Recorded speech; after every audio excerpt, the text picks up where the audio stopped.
Andere sehen oft nur, dass du was schaffst. Aber was dich das kostet, das sehen sie nicht.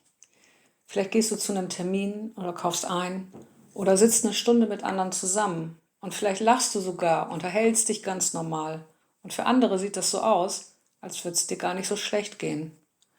Aber keiner sieht, was du vorher schon alles dafür planen musstest, was du dafür an diesem Tag vielleicht weglässt und wie lange dein Körper danach braucht, um sich wieder zu erholen. Ich bin Carola und ich habe das selbst schon oft erlebt.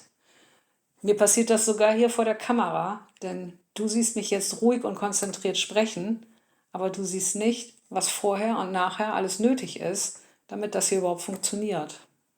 Und genau das möchte ich heute mal zeigen, was hinter ganz normalen Momenten alles steckt, ohne dass andere das mitbekommen.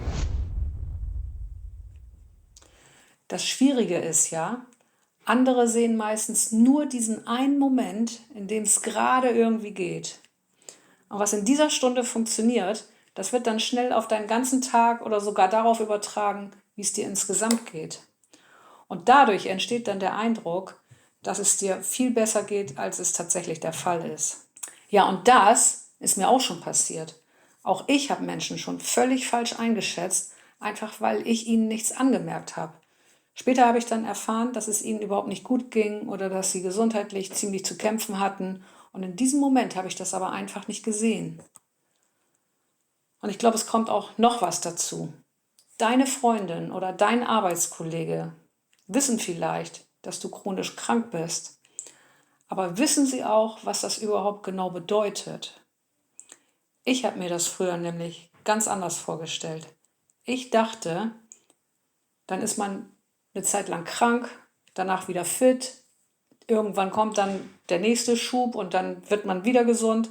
Also krank, wieder fit. So habe ich früher gedacht. Erst seitdem ich selbst chronisch krank bin, habe ich verstanden, dass es bei vielen eben nicht so abläuft. Natürlich, es gibt bessere und schlechtere Phasen. Es gibt Tage, an denen mehr geht und andere, an denen fast nichts geht. Aber chronisch krank heißt nicht automatisch, dass man dazwischen wieder völlig gesund ist. Und vielleicht entstehen manche Missverständnisse genau deshalb. Die Menschen in deinem Umfeld wissen vielleicht, dass du chronisch krank bist, aber sie stellen sich darunter möglicherweise was ganz anderes vor, als das, was du tatsächlich erlebst. Das muss also gar nicht böse gemeint sein.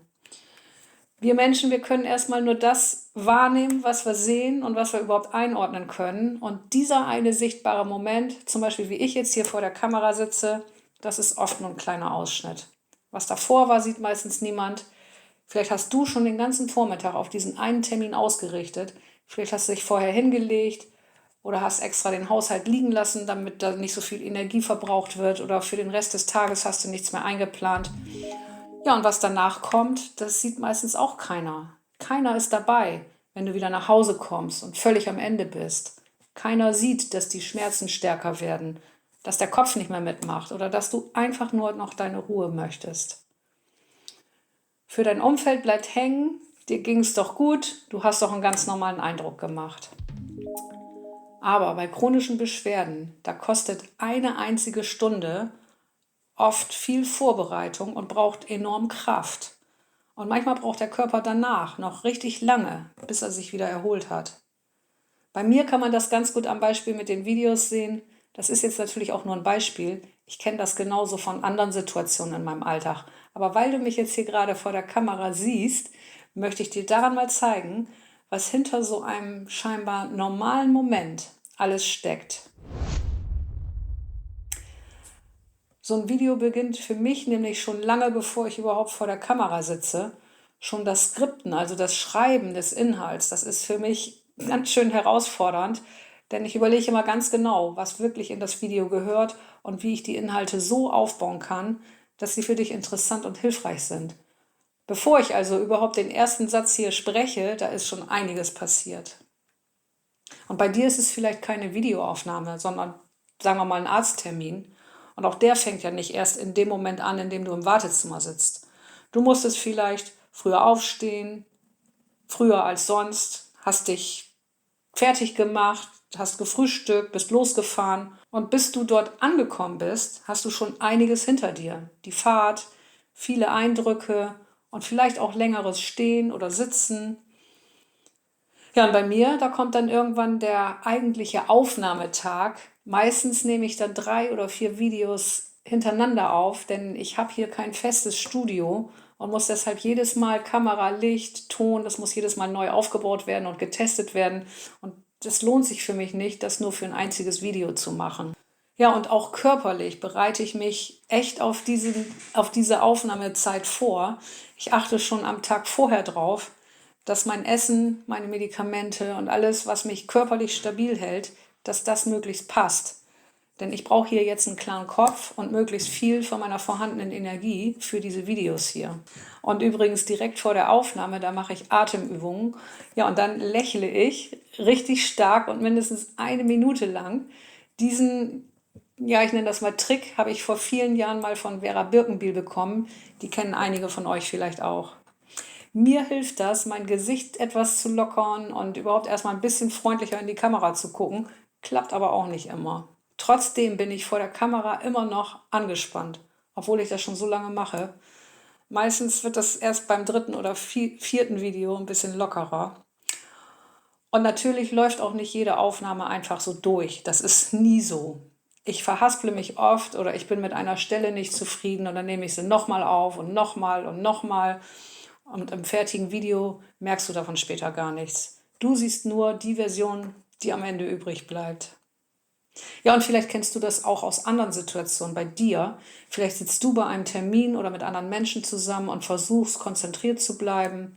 Du redest, hörst zu und wirkst vielleicht ganz normal. Aber niemand merkt, wie viel Kraft dich das gerade kostet. Und bei mir nach meinen Aufnahmen, da ist es so, ich plane dann kein Coaching mehr ein oder Beratung oder sowas. Meistens, ich mache ganz normal weiter. Ich bearbeite dann vielleicht noch ein Video oder mache Büroarbeit. Aber für einen festen Termin, bei dem ich mich nochmal konzentrieren muss und für einen anderen Menschen voll da sein möchte, dafür reicht es dann meistens nicht mehr. Also das vermeide ich.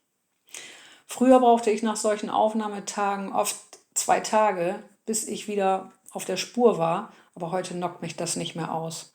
Und das liegt einfach daran, dass es mir inzwischen viel besser geht als früher. Ich bin nicht gesund, das sage ich immer. Aber ich gehe heute auch anders an solche Tage ran und ich achte danach auch viel bewusster auf meine Erholung. Wenn du mehr von solchen Inhalten und auch von anderen Themen rund um das Leben mit chronischen Beschwerden mitbekommen möchtest, dann komm gerne in meinen WhatsApp-Kanal. Du bist herzlich eingeladen. Da teile ich immer wieder Dinge, die mir selbst geholfen haben oder die ich gerade wichtig finde, direkt aufs Handy. Link findest du in der Videobeschreibung und der Kanal ist natürlich kostenlos.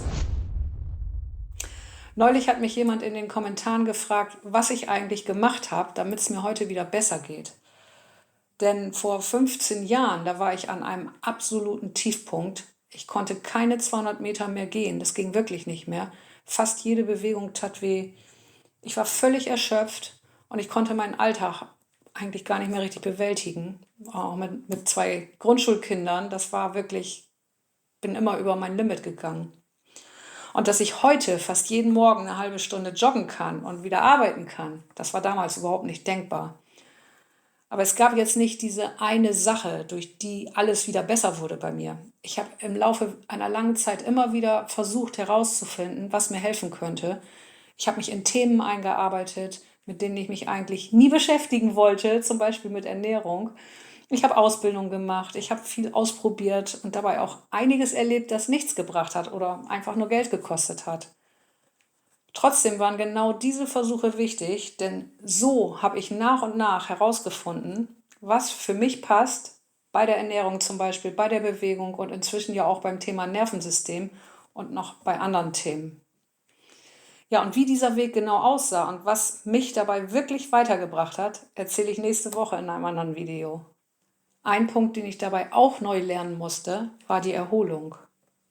Denn nur weil ich mich hinlege oder nichts mehr mache, heißt das noch lange nicht, dass mein Körper sich auch wirklich erholt.